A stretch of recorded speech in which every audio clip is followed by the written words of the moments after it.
Thank you so much, Chetan Bharat Learning, for your support. The faculty is they're really experienced, Chetan sir and all the other faculties. I had a very good experience with CBL team. The mock interview was very helpful. Thank you CBL. Thank you so much CBL. अच्छा experience है. Thank you. Come to CBL for your HCS preparation. They have helped me through prelims, mains and now interview. 21 मई को होने वाले Haryana HCS के prelims exam के लिए जो सबसे इम्पॉर्टेंट चीज़ अब हम कर सकते हैं वो है मैक्सिमम MCQ प्रैक्टिस। आपको अपनी नॉर्मल रिवीजन भी MCQ प्रैक्टिस के थ्रू ही करनी चाहिए। चेतन भारत लर्निंग में हम स्टूडेंट्स को डेली 3 पोर्शंस में MCQ प्रैक्टिस करवा रहे हैं। पहली करंट अफेयर्स, जिसमें हम डेली MCQs के थ्रू लास्ट 1 ईयर के करंट अफेयर्स कवर कर रहे हैं। दूसरा स्टैटिक जनरल स्टडीज़, जिसमें हम सभी सब्जेक्ट्स जैसे कि history, geography, economy, polity, environment, science and tech, art and culture, Haryana GK, ये सारे सब्जेक्ट्स को MCQs के थ्रू कवर कर रहे हैं। और तीसरा daily CSET MCQ practice. Through this daily MCQ practice हम स्टूडेंट्स को मोर देन 6000 MCQ प्रैक्टिस करवा रहे हैं, which should ensure their best result in Haryana HCS prelims exam. This video is part of that initiative only, which is going on in both Hindi medium as well as in English medium. To watch the complete video, enroll now by calling on the number given below or visiting our website www.chetanbharat.com. The link is given in the description as well as in the pinned comment. Hello everyone, welcome back to Chetan Bharat learning. History की MCQ series में आप सबका स्वागत है। आज की video में हम ट्राइपार्टाइट स्ट्रगल, दिल्ली सल्तनत और भक्ति मूवमेंट से रिलेटेड MCQs डिस्कस करेंगे। तो चलिए शुरू करते हैं आज की वीडियो। सबसे पहला हमारा MCQ, consider the following statement about the Al Biruni. अब देखिए, फॉरेन ट्रैवलर है अल ब्रूनी। सबसे पहला जो पॉइंट आपके माइंड में आना चाहिए, अल ब्रूनी जो थे किनके टाइम पर इंडिया में विजिट करेंगे। क्लियर? तो यहाँ पर देखते हैं, ऑप्शंस देखते हैं। यहाँ पर अगर पहली स्टेटमेंट देखें, Al Biruni was an Iranian scholar, Kitab al Hind was the Persian work of Al Biruni, he was given the title of al ustad which means the master. अब चलते हैं आंसर की तरफ। तो देखेंगे क्या अल ब्रूनी ईरानियन स्कॉलर थे? तो बिल्कुल सही बात है। अगर बात की जाए कि अल ब्रूनी किन के टाइम पीरियड में देखे जाएंगे, तो हम देखेंगे कि इंडिया पर फॉरेन इन्वेजन होंगी, और फॉरेन इन्वेजन में जब बात करते हैं मोहम्मद गजनी की, तो मोहम्मद गजनी के साथ ही आएंगे अल ब्रूनी। तो कौन सा पीरियड चल रहा होगा? ऑलमोस्ट आप कह सकते हैं कि 1019 AD के आसपास का टाइम पीरियड चल रहा है, जब अल ब्रूनी जो होंगे मोहम्मद गजनी के साथ इंडिया की तरफ आएंगे।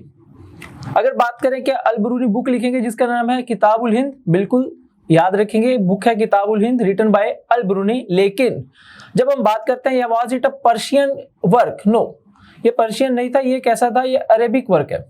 तो सेकंड स्टेटमेंट हमारी गलत हो जाएगी, अरेबिक वर्क है, पर्शियन वर्क नहीं है। Third statement, he was given the title of al ustad, बिल्कुल सही बात है, he was given the title of al ustad, और इसका मतलब भी होता है द मास्टर। तो चलिए आंसर की तरफ चलते हैं। तो इन्होंने हमसे पूछा है which of the following statements are correct. Correct incorrect का ध्यान रखेंगे। बिल्कुल लास्ट वीडियोस में भी हम बात कर चुके हैं करेक्ट इनकरेक्ट, ये एक नई चीज आई है। बच्चे जो है काफी ज्यादा कंफ्यूज हो जाते हैं, आंसर पता होने के बावजूद भी हम गलत आंसर लगा देते हैं, तो ऐसा नहीं करेंगे। अब करेक्ट पूछा तो देखिए कौन कौन से स्टेटमेंट पर हमने करेक्ट मार्क किया हुआ है। तो सेकंड हमारी इनकरेक्ट है, तो आंसर बनेगा हमारा यहाँ पर C 1 और 3। चलिए नेक्स्ट क्वेश्चन की तरफ चलते हैं। नेक्स्ट क्वेश्चन हमारा भक्ति मूवमेंट से रिलेटेड है। अब भक्ति मूवमेंट से रिलेटेड है, इस क्वेश्चन को बाद में डिस्कस करेंगे। सबसे पहले इससे रिलेटेड कुछ हम आप कह सकते हैं कि पर्सनैलिटीज की बात करेंगे। जैसे कि हम भक्ति मूवमेंट में पढ़ते हैं शंकराचार्य के बारे में, भक्ति मूवमेंट में हम पढ़ेंगे रामानुजा के बारे में, और भक्ति मूवमेंट में ही हम पढ़ते हैं माधवाचार्य के बारे में। अब माधवाचार्य, रामानुजा, शंकराचार्य, आपको इन तीनों की क्या पता होनी चाहिए? सबसे पहले इनकी फिलॉसफी पता होनी चाहिए। अब नोट्स में जब हम जाएंगे तो देखेंगे कि बड़े बड़े वर्ड्स ये होते हैं, उनके बारे में कुछ समझ ही नहीं आ रहा कि ये कहना क्या चाहते हैं।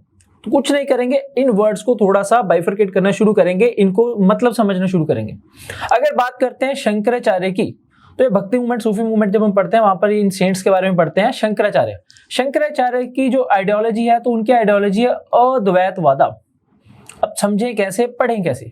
तो देखिए कोई भी वर्ड हो, जैसे हम यहाँ पर वर्ड लिखते हैं द्वैत, द्वैत का मतलब होगा ड्यूअल, कोई दो चीजें हैं, कोई दो चीजें हैं तो उसे बोलेंगे द्वैत। अगर इसी के आगे ही मैं अ लगा दूं हिंदी में अ लगा देते हैं तो उसका मतलब होता है कोई दो चीजें नहीं है। अद्वैतवाद मतलब कोई दो चीजें नहीं है, दो नहीं है तो क्या होंगी? अगर किसी चीज को मैं बोल रहा हूं कि दो नहीं है तो मतलब कि वो एक होगी। तो अगर बात की जाए शंकराचार्य की, तो शंकराचार्य की जो आइडियोलॉजी है अद्वैतवाद, तो वो कहना क्या चाहते हैं? अगर इंग्लिश में यहाँ पर देखें तो आपके नोट्स में लिखा होगा नॉन ड्यूअलिज्म। अब ये नॉन ड्यूअलिज्म का मतलब क्या हो गया हमारा? अद्वैतवाद। अगर ड्यूअलिज्म होगा तो उसका आंसर होगा द्वैतवाद। अद्वैत मतलब नॉन ड्यूअलिज्म, दो नहीं है एक है। अब शंकराचार्य कहना क्या चाहते हैं इसके बारे में थोड़ा सा पढ़ लेते हैं। जब बात कर रहे हैं शंकराचार्य की, तो शंकराचार्य कह रहे हैं दो नहीं एक है। तो देखिए दो ही चीजें होंगी हमारे पास, एक होगा हमारे ब्रह्मांड और एक होगा आत्मा। एक आप कह सकते हैं कि एक भगवान और एक हम। अब शंकराचार्य के कह रहे हैं कि आप और जो भगवान, ये दो अलग अलग आइडेंटिटीज नहीं है, ये दोनों एक ही हैं। हम और भगवान जो है, जिनमें भी आप कह सकते हैं कि जिसे भी हम मानते हैं, ये दोनों अलग अलग नहीं, दो अलग इंसान नहीं, एक ही है।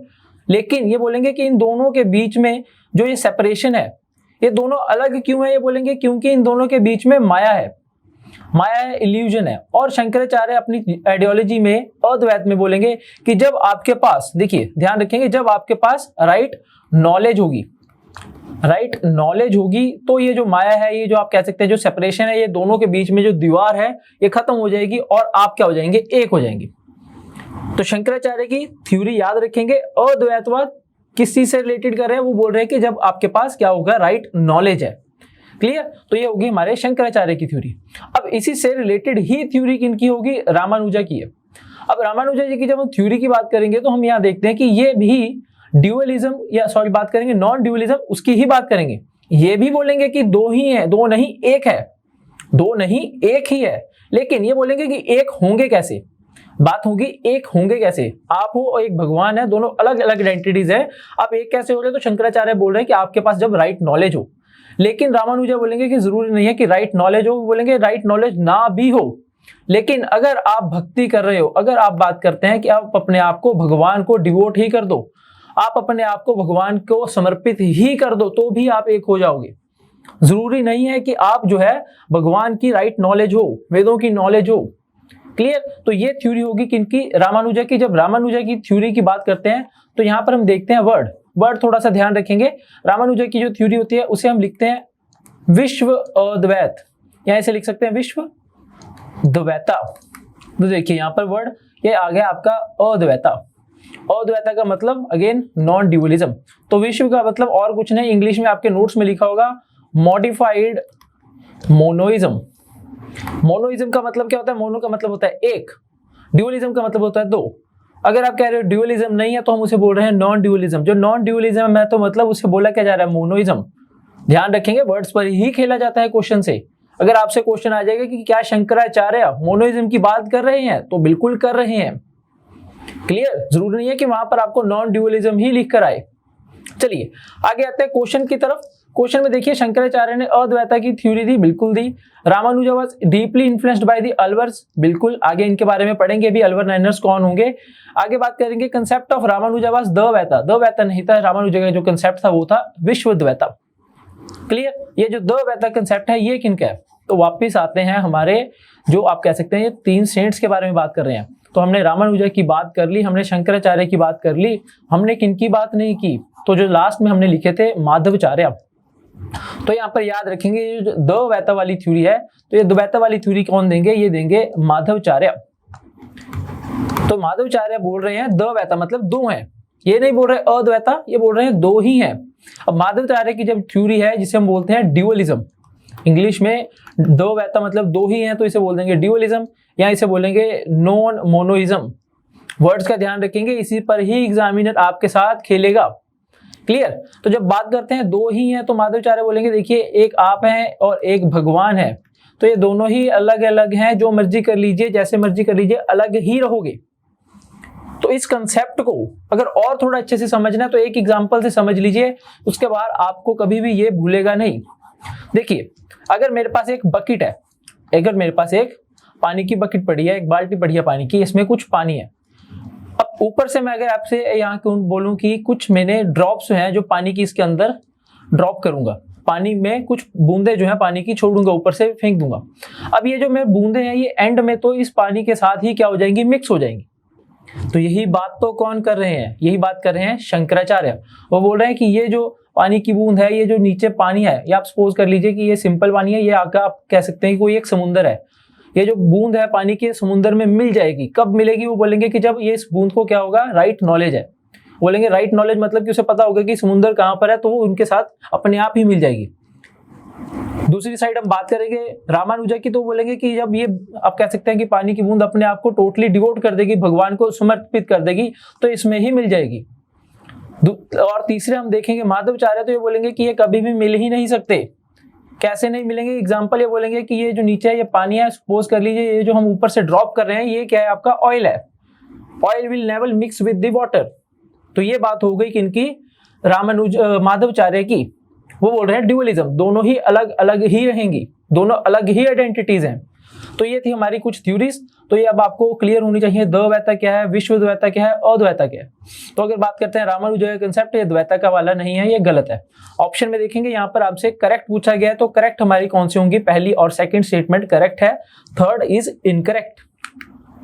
चलिए नेक्स्ट क्वेश्चन की तरफ चलते हैं। यहाँ पर हम अगेन भक्ति मूवमेंट से रिलेटेड है, वीराशैव मूवमेंट्स। अब इसे वीराशैव मूवमेंट्स भी बोलेंगे या इन्हें हम बोलेंगे लिंगायत्स भी बोलते हैं। अब इन्हें लिंगायत्स भी बोलते हैं और इनको इनिशिएट करेंगे कौन, ये फिलॉसफी आएगी कहां से, तो हम देखेंगे बसावा से। सिंपल फैक्ट है, याद रखेंगे, आगे इनके बारे में और भी पढ़ेंगे।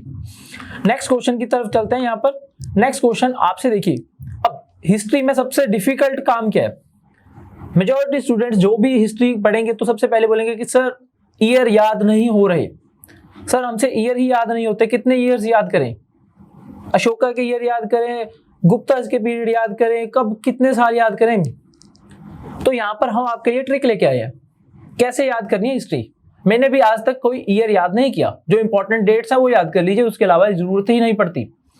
क्यों नहीं पड़ती, देखिए अगर आपको दिल्ली सल्तनत का ही पता है, अगर दिल्ली सल्तनत में देखें तो हम देखते हैं दिल्ली सल्तनत में सबसे पहले आपकी स्लेव डायनेस्टी आएगी, स्लेव डायनेस्टी के बाद खिलजीज आएंगे, खिलजीज के बाद हम देखेंगे तुगलक आएंगे, तुगलक के बाद सैयद आएंगे, सैयद के बाद आएंगे हमारे लोदीज। तो इनको क्रोनोलॉजी लगा लीजिए, ईयर नहीं पता कोई बात नहीं। देखिए अब स्लेव डायनेस्टी में सबसे पहले हम देखते हैं कि यहाँ पर ये आ गए स्लेव डायनेस्टी के इल्तुमिश, इल्तुमिश के बाद जलालुद्दीन खिलजी, खिलजी डायनेस्टी। तुगलक में हम देख रहे हैं यहाँ पर आपके मोहम्मद बिन तुगलक, और बहलोल लोदी जो है सबसे लास्ट में आएंगे लोदी डायनेस्टी। ईयर से मैच करना है, ईयर से मैच कैसे किया जाए, तो इन जो ईयर्स को आपको ये जो कैटेगरी 2 में दिए हुए हैं इन्हें इसी ऑर्डर में अरेंज कर लीजिए। तो देखिए 1210 पहले आएगा या 1290 पहले आएगा, इजी आंसर। सबसे इनमें से अर्लीस्ट ईयर कौन सा है, तो अर्लीस्ट ईयर यहाँ पर हम देखेंगे 1210। उनके बाद हम देखेंगे 1210, 1324, तो यहाँ पर लिख देंगे 1290। सेकंड नंबर पर ये आएंगे। थर्ड नंबर पर हम देखेंगे यहाँ पर 1324 और लास्ट में देखेंगे 1451। तो ये लीजिए, मैंने इन्हें अरेंज कर दिया अकॉर्डिंग टू क्रोनोलॉजी। अब क्या करेंगे, इसे आंसर से मैच कर लेंगे। तो ए का आंसर आएगा यहाँ पर हम देखेंगे, ए आएगा 3 के साथ, ये आएगा ए 3 के साथ, और हमारा नेक्स्ट बी आएगा 1 के साथ। तो A3 B1, तो आंसर हमारा बनेगा डी। देखिए जरूरत भी नहीं पड़ी ईयर्स याद करने की, हिस्ट्री जितनी इजी हो सकती है उस वे में पढ़नी शुरू कीजिए, डिफिकल्ट सब्जेक्ट नहीं है। क्लियर, चलिए तो आंसर हमारा यहाँ पर आएगा डी आंसर। चलिए नेक्स्ट क्वेश्चन की बात करेंगे। यहाँ पर आगे देखेंगे, in the context of ancient India consider the following statements, the tank in हौज खास Delhi was constructed by Jalaluddin Khilji. तो यहीं पर ही गलत कर दीजिए, जलालुद्दीन खिलजी से रिलेटेड हौज खास नहीं है। अब देखिए यहाँ पर कंफ्यूजन के चांसेस कितने हैं। यहाँ पर अगर बात करेंगे हौज खास, और एक आएगा यहाँ पर हमारा हौज ए शमसी। जितने भी कंफ्यूजन होगी साथ साथ ही क्लियर करते चलेंगे। अगर आपसे क्वेश्चन आ जाए हौज ए शमसी किन्होंने बनाया था, तो याद रखेंगे हौज ए शमसी इल्तुतमिश के टाइम का बनाया गया। अगर क्वेश्चन आ जाए हौज खास एज इट इज, तो हौज खास अलाउद्दीन खिलजी, जलालुद्दीन खिलजी नहीं। तो फर्स्ट ऑप्शन हमारा हो जाएगा गलत। नेक्स्ट देखेंगे, during the time of Chandragupta Maurya dams, lakes, irrigation system were extremely built. बिल्कुल सही बात है, चंद्रगुप्त मौर्य से रिलेटेड हमारे पास क्या इंस्क्रिप्शन भी है, तो बिल्कुल इंस्क्रिप्शन है जिसे हम बोलते हैं गिरनार इंस्क्रिप्शन। ये गिरनार इंस्क्रिप्शन से ही हमें पता चलता है कि चंद्रगुप्त मौर्य के टाइम पर एक लेक बनाई जाएगी जिसे हम बोलते हैं सुदर्शन लेक। जिसे हम बोलेंगे सुदर्शन लेक। तो याद रखेंगे, तो लेक्स डैम्स बनाए जाएंगे, बिल्कुल बनाए जाएंगे चंद्रगुप्त मौर्य के टाइम। और इंस्क्रिप्शन है Girnar inscription, second option is correct. Again देखेंगे हमें करेक्ट ही पूछा गया, तो करेक्ट हमारा 2 ओनली होगा, तो आंसर होगा यहाँ पर बी। चलिए नेक्स्ट क्वेश्चन की तरफ चलते हैं। नेक्स्ट क्वेश्चन, कुछ हमारे पास मॉन्यूमेंट्स आ गई, कौन कौन से इससे रिलेटेड किंग्स हैं इनसे पूछे गए, जैसे कि क्वातुल इस्लाम मॉस्क। अब देखिए यहाँ पर यहीं से ही अपना हिस्ट्री जो है कंप्लीट करते चलेंगे। क्वातुल इस्लाम मॉस्क बनाया किन्होंने था, तो ये बनाया जाएगा कुतुबुद्दीन ऐबक बनाएंगे। और अगर बात करें क्वेश्चन की, it was enlarged by Alauddin Khilji, बिल्कुल सही है, अलाउद्दीन खिलजी ने ही इसे बड़ा किया था। आगे देखिए फोर्थ पॉइंट, अभी पीछे डिस्कस करके आए हम, Hauz Khas of Delhi was built by Muhammad bin Tughlaq, गलत, अलाउद्दीन खिलजी के टाइम पर होगा, ये फोर्थ होगा, गलत। नेक्स्ट देखेंगे, Qutub Minar has beautiful इंग्रेविंग्स of calligraphy, बिल्कुल सही बात है। नेक्स्ट, दिल्ली सल्तनत period architecture is blend of indigenous and Arabic style, indigenous मतलब इंडियन और अरेबिक स्टाइल जहां से आ रहे थे, तो थर्ड भी करेक्ट होगा। तो हमसे पूछा भी इन्होंने, करेक्ट ही है, तो 1 2 3 आर करेक्ट, लेकिन फोर्थ हमारा इनकरेक्ट होगा। तो यहाँ पर देख सकते हैं एलिमिनेशन मेथड से भी 4 यहाँ से एलिमिनेट कीजिए, यहाँ से एलिमिनेट कीजिए और यहाँ से भी एलिमिनेट हो जाएगा। आपका आंसर आएगा यहाँ पर सी, 1 2 एंड 3 आर करेक्ट। चलिए नेक्स्ट क्वेश्चन की तरफ चलेंगे। Next question again easy question, अगर आप नॉर्थ इंडिया में हो तो ये टर्म्स आपने पढ़ी होंगी, या आप देखेंगे कि आपने अपनी एक्चुअल लाइफ में, डेली लाइफ में कभी ना कभी ये टर्म्स को सुना भी होगा, जैसे कि मरला, बिस्वा, जो भी आप कह सकते हैं कि गांव से रिलेटेड है। अब तो अर्बन में भी आप कह सकते हैं काफी ज्यादा ये चीजें हमें देखने को मिल जाती हैं, वर्ड्स यूज किए जाते हैं, मरला बिस्वा। तो होते क्या है, तो ये मरला बिस्वा और कुछ नहीं, these are the units for the land measurement. आम भाषा में बोल तो लेते हैं कि ये घर कितने मरले का है, जब हम लैंड मेजरमेंट करते हैं तो ये सारी लैंड मेजरमेंट की ही टर्म्स हैं, marla biswa decimal. Clear, easy question. Next यहाँ पर हम देखेंगे जी, कुछ आपसे रिलेटेड इवेंट्स पूछे गए हैं और पूछे गए कि ये इवेंट्स कौन से किंग से रिलेटेड है, वेरी इंपॉर्टेंट। देखेंगे यहाँ पर ये जो किंग होंगे, इन्होंने एस्टेब्लिश की थी एक city Jaunpur. He constructed canals from Yamuna city to Hisar. अब जब हिसार नाम ही आ जाएगा फिर तो आंसर आपका ऑटोमेटिकली ही आ जाना चाहिए। दिल्ली सल्तनत में हिसार कहाँ पे पड़ते हैं आप सबको ही पता है। देखिए नेक्स्ट, ही एस्टेब्लिश्ड डिपार्टमेंट दीवाने बुदगन। अब ये दीवाने बुदगन किस चीज से रिलेटेड डिपार्टमेंट है, तो मैं यहीं पर ही लिख दूंगा कि ये डिपार्टमेंट अलग से बनाया गया था स्लेव्स के लिए। अलग से डिपार्टमेंट स्लेव्स के लिए कौन से किंग बनाएंगे दिल्ली सल्तनत में, देखते हैं। Next, he started imposition of jizya. तो जजिया भी वापिस से लगाया जाएगा। तो ये सारे स्टेटमेंट्स जो है किनसे रिलेटेड है, ये सारे के सारे स्टेटमेंट्स फिरोज शाह तुगलक से रिलेटेड है। मोहम्मद तुगलक के बाद जो आएंगे फिरोज शाह तुगलक, वही एक डिपार्टमेंट बनाएंगे स्लेव्स का, वही जजिया को री इंट्रोड्यूस करेंगे, वही कैनाल्स बनाएंगे, वही हिसार बनाएंगे, वही फिरोजपुर बनाएंगे, वही एक सिटी बनाएंगे जिसका नाम है जौनपुर। क्लियर, तो इन चीजों को ध्यान रखेंगे। ये जो डिपार्टमेंट है दीवाने बुदगन फॉर स्लेव्स, इसके अलावा और भी कुछ डिपार्टमेंट्स हैं जो फिरोज शाह तुगलक बनाएंगे, जैसे कि दर उल शफा, जैसे बनाएंगे दीवाने खैरात। क्लियर, तो ये ध्यान रखेंगे। दीवाने खैरात, खैरात किसके लिए किया जाता है, जैसे हम कहते हैं कि चैरिटी करने के लिए। दर उल शफा क्या था, दर उल शफा चैरिटेबल हॉस्पिटल्स थे। चलिए नेक्स्ट क्वेश्चन, ये इजी क्वेश्चन था, डी आंसर आएगा। नेक्स्ट, फिरोज शाह तुगलक, अभी पीछे ही डिस्कस करके आए हैं फिरोज शाह तुगलक के बारे में। अगेन क्वेश्चन आपका फिर से इनके बारे में आ चुका है। He exempted Brahmans from paying the payment of jizya. अभी पीछे तो डिस्कस किया था हमने कि जजिया लगाया जाएगा, री इम्पोज किया जाएगा फिरोज शाह तुगलक के द्वारा। तो ब्राह्मण्स को एग्जेम्प्ट करना कोई सेंस नहीं बन रहा, क्योंकि जजिया देंगे कौन, जजिया देंगे ही non Muslims. Next, he took steps to have Hindu religious works translated from Sanskrit to Persian. बिल्कुल सही है, ये इकलौते आप कह सकते हैं पहले दिल्ली सल्तनत में सुल्तान होंगे जो इंडियन टेक्स्ट को पर्शियन लैंग्वेज में ट्रांसलेट करवाएंगे। अगर बात की जाए, फर्स्ट ऑप्शन हमारे यहाँ पर गलत है, सेकंड ऑप्शन करेक्ट है। तो इन्होंने पूछा भी हमसे, करेक्ट हुआ, तो आंसर आएगा हमारा यहाँ पर बी, 2 ओनली। चलिए नेक्स्ट क्वेश्चन की तरफ चलते हैं। नेक्स्ट अगेन आपसे कुछ इन्होंने क्या पूछ लिए हैं, कुछ स्टेटमेंट्स हैं कौन से दिल्ली सुल्तान से रिलेटेड हैं।